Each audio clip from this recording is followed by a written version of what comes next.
Halo rekan publik, kembali lagi sama aku Altea. Halo semuanya, kenalin aku Karin. Welcome Selamat to datang di Public Public News. News. Perayaan Hari Raya Idul Fitri pada tahun ini terasa berbeda karena masyarakat Indonesia tidak diperbolehkan melakukan kegiatan yang telah menjadi tradisi selama ini, yaitu mudik. Pemerintah melakukan pelarangan mudik nasional mulai dari tanggal 6 sampai dengan 17 Mei 2021. Sedangkan pengetatan perjalanan dilakukan sejak 22 April 2021 sampai dengan 24 Mei 2021. Pelarangan ini diberlakukan untuk mencegah penyebaran COVID-19. Namun tak hanya sampai di situ, pemerintah kembali memperpanjang pemberlakuan pembatasan kegiatan masyarakat atau PPKM setelah masa libur mudik lebaran dengan skala mikro.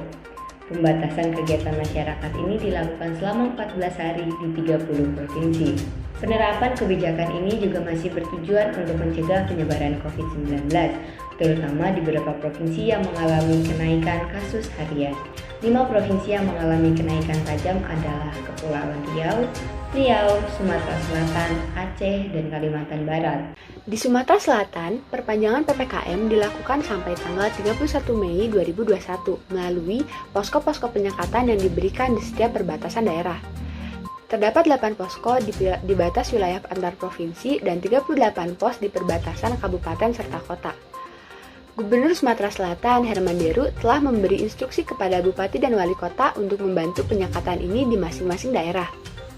Demi mengantisipasi para pemudik dari dalam negeri, penyekatan juga dilakukan di terminal, bandar udara, pelabuhan, dan stasiun agar memaksimalkan kegiatan pelarangan ini. Selama penyekatan berlangsung, lebih dari 1.000 kendaraan diminta untuk putar balik karena mereka tidak memiliki dokumen resmi perjalanan, seperti surat bebas COVID-19 atau surat izin perjalanan dinas. Para pemudik yang diminta untuk putar balik didominasi dengan pengguna kendaraan pribadi hingga penumpang bus antar kota antar provinsi Palembang, Jawa.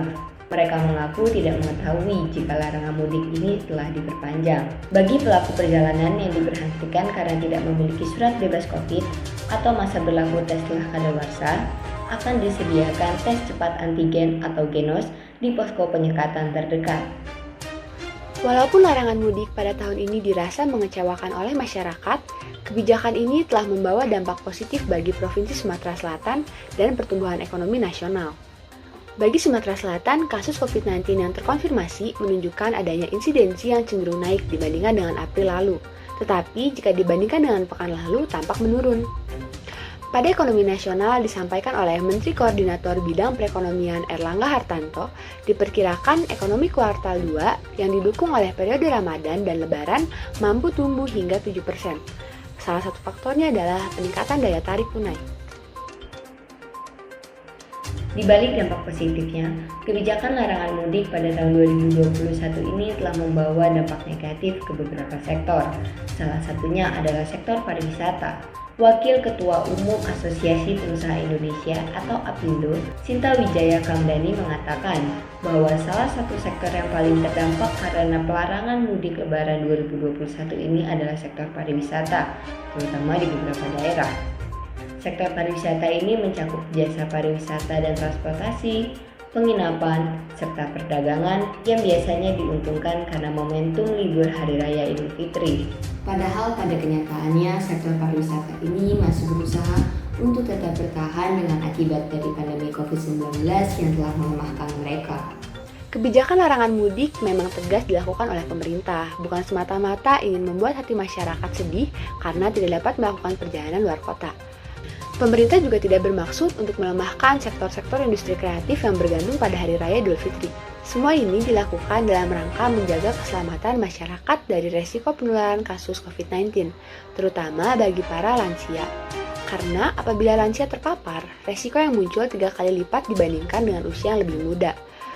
Mengingat masih sering terjadi peningkatan konfirmasi kasus harian di sejumlah daerah, maka larangan mudik adalah salah satu langkah pemerintah mengantisipasi agar tidak terjadi lonjakan pada kasus COVID-19 pada libur Lebaran tahun ini.